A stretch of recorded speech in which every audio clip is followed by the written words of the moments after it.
Primary ইন্টারভিউয়ের জন্য প্রচুর ভিডিও আমি তৈরি করে দিয়েছি। সেগুলো তোমরা কালেক্ট করেছো এবং রেডি করেছো। খুব ভালো কথা।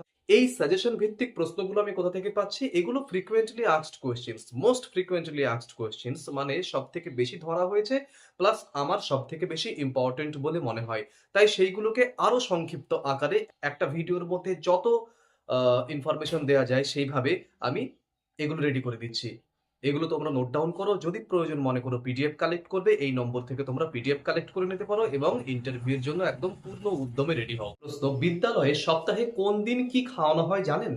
বর্তমানে মিড ডে মিল কর্মসূচি পিএম পোষণ স্কিম অনুযায়ী পরিচালিত হয়। রাজ্যভেদে মেনু কিছুটা পরিবর্তিত হলেও সাধারণত একটি সুষম এবং নির্ধারিত সাপ্তাহিক মেনু কিন্তু অনুসরণ করা হয়।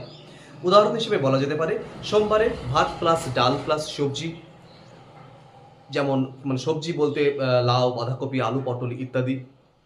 মঙ্গলবার ভাত, ডাল, ডিম বা সয়াবিন, অর্থাৎ প্রোটিনের ঘাটতি পূরণের জন্য ডিম বা সোয়াবিন এদিনকে।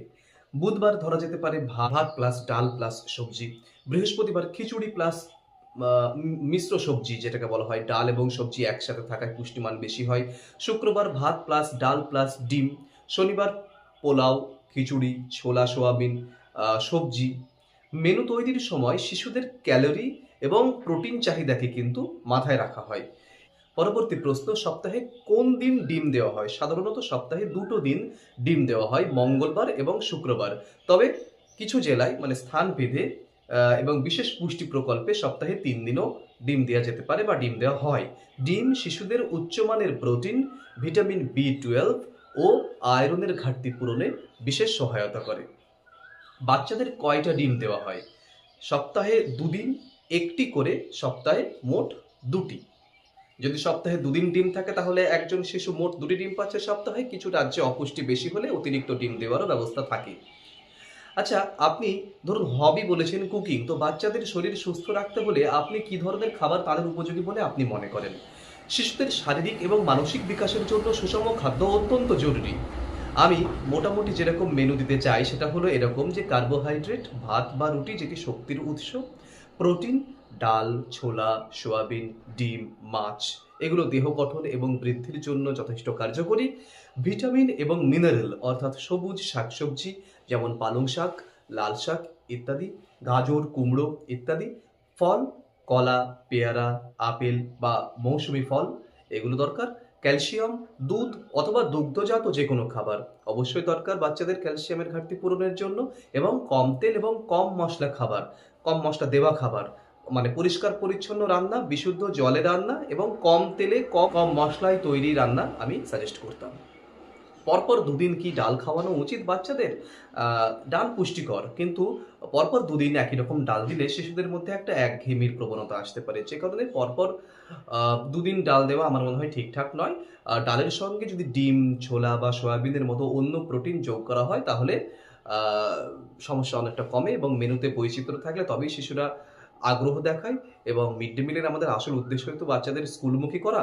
তো সেক্ষেত্রে কিন্তু সেই উদ্দেশ্যটা কিন্তু সাধিত হয়। ওকে? আচ্ছা, আপনি যদি শিক্ষক হিসেবে মিড ডে মিলের দায়িত্ব পান, কি, কি বিষয়ে আপনি বিশেষ নজর প্রদান করবেন? অবশ্যই খাবারের গুণগত মান ঠিক আছে কিনা দেখব, রান্নার আগে এবং পরে পরিষ্কার পরিচ্ছন্নতা বজায় রাখবো, বিশুদ্ধ পানীয় জল আ ব্যবহৃত হচ্ছে কিনা সেদিকে লক্ষ্য রাখবো। রাঁধুনিদের স্বাস্থ্যবিধি যেমন হাত ধোয়া, পরিষ্কার পোশাক ইত্যাদি ঠিকঠাক হচ্ছে কিনা সেগুলো দেখব।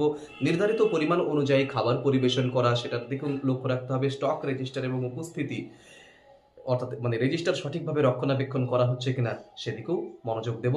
খাবার পরিবেশনের আগে অবশ্যই টেস্টিং করা, মানে খাবারটাকে টেস্ট করা এবং টেস্টিং রেজিস্টারে সই করা ইত্যাদির দিকে লক্ষ্য দেব। গ্যাস, রান্নাঘর, সংরক্ষণ ব্যবস্থার নিরাপত্তা ইত্যাদি নিশ্চিত করব। পরবর্তী প্রশ্ন: মিড ডে মিল খেয়ে কোনো বাচ্চা হঠাৎ করে অসুস্থ হয়ে পড়েছে, এক্ষেত্রে আপনি কি করবেন?